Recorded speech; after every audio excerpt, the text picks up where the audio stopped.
Before we begin, don't forget to follow Churches of the World for more inspiring stories of faith, history, and the sacred places that connect us across the globe. Today we're going to tell you about an extraordinary jewel, a golden ring that has been part of the Pontiff's vestments for nearly 1,000 years. It has been kissed by millions and has survived 2 world wars. This is the Fisherman's Ring. It's impossible to imagine that anyone would want to destroy such a precious artifact. Yet every time a pope dies, his ring is ritualistically smashed into pieces. Hidden within the rituals of the Vatican lies a centuries-old tradition. A ring, not just any ring.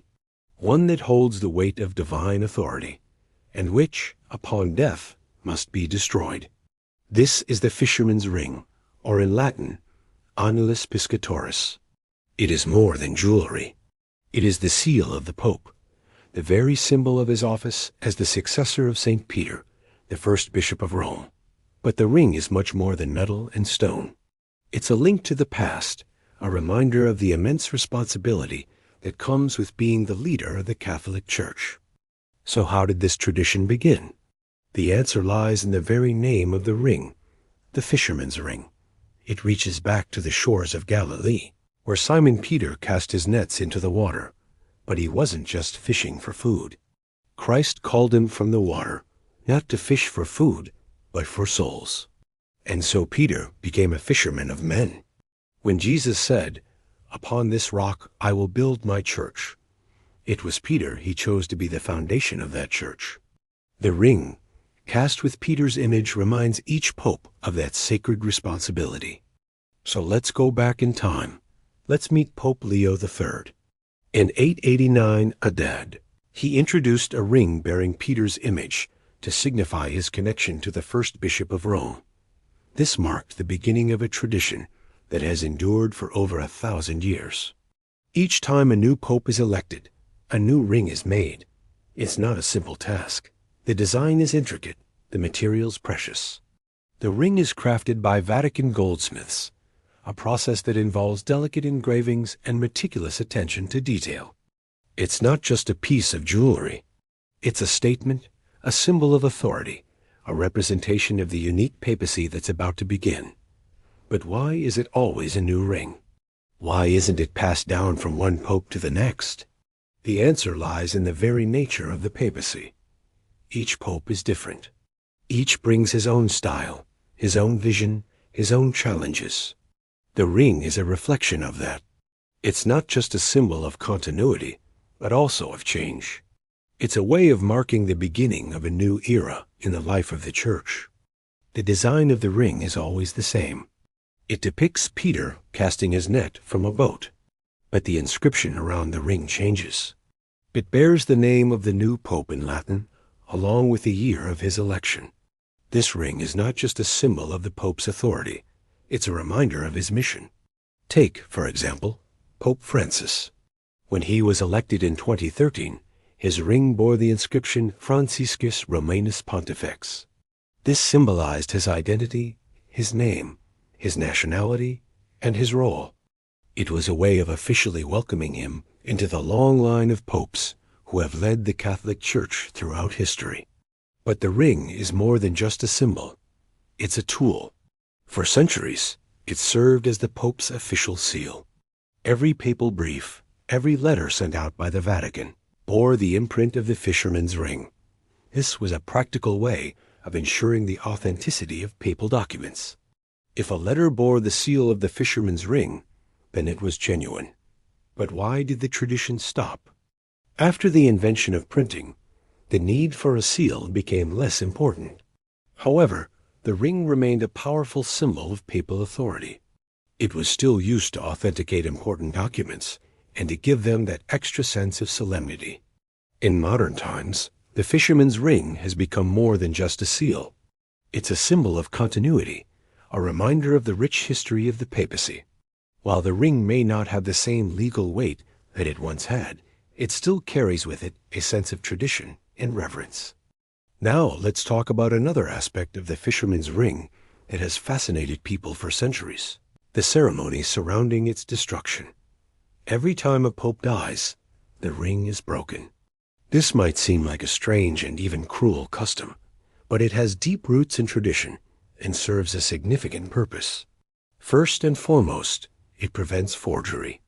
By destroying the ring, the Vatican ensures that no one can use the seal of the dead pope to impersonate him. This was particularly important in the past, when communication was slower and verification of documents was more difficult. Secondly, it symbolizes the end of the papacy. The destruction of the Fisherman's ring is a clear and public signal that the seat of the papacy is vacant. It's a way of emphasizing the uniqueness of the office and the solemnity of the event. Finally, it's a reminder of the mortality of even the most powerful figures. No matter how influential a pope may be during his lifetime, his power ends with his death. The destruction of the ring symbolizes the equality of all humans, regardless of their status or power. You might be wondering, who actually breaks the ring and how is it done? The solemn duty of destroying a fisherman's ring falls on the Camerlengo, a high-ranking cardinal who acts as the administrator of the Vatican. The ceremony is simple but highly symbolic. The Camerlengo takes the ring and strikes it with a silver hammer until it is broken. The pieces are then either melted down or lost. This ceremony is not open to the public, adding to its mystique and solemnity. Throughout history, there have been a few rare instances where the tradition has been broken. For example, in 1878, when Pope Pius IX died, his ring was not destroyed due to the political turmoil of the time. Similarly, in 1978, after the death of Pope John Paul I, his ring was kept because he had died less than a month after his election, and no successor had yet been chosen. These were extraordinary circumstances, and the tradition was quickly resumed with the election of Pope John Paul II. In 2013, when Pope Benedict XVI resigned, the first pope to do so in over 600 years, a unique situation arose. His ring was not destroyed, but defaced. This was a compromise that allowed for the symbolism of the tradition to be maintained while acknowledging the unprecedented nature of the event. Another aspect of the Fisherman's ring that has captured people's imagination is the ritual of kissing the ring. For centuries, it was customary for Catholics to kiss the Pope's ring as a gesture of respect and devotion. This practice originated in the Middle Ages, when the Pope's ring was not just a symbol of authority, but also a way of conveying papal blessings. By kissing the ring, a person was essentially kissing the Pope's feet, a gesture of submission and respect that was common in medieval Europe. Over time, the ritual became more symbolic, and the actual kissing of the ring fell out of favor. In recent decades, kissing the ring has been replaced by other forms of greeting, such as shaking hands. However, the tradition continues in a more subtle form. Today, when people meet the Pope, they often touch or kiss the ring that he wears. This is a way of showing respect for the office of the Pope while avoiding the potential health risks of close physical contact. It's also a way of maintaining the dignity of the papacy while making the Pope more approachable.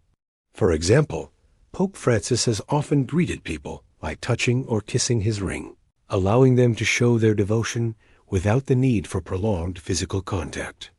This adaptation of the tradition reflects the Pope's humility and his desire to connect with his followers in a more personal way. The fisherman's ring is more than just a piece of jewelry. It's a living tradition that has evolved alongside the Catholic Church. From its humble beginnings as a seal of authority to its current status as a symbol of papal devotion, the ring has played an important role in the history of the Church. Its destruction after a pope's death may seem like a strange custom, but it serves an important purpose in ensuring the continuity and solemnity of the papacy.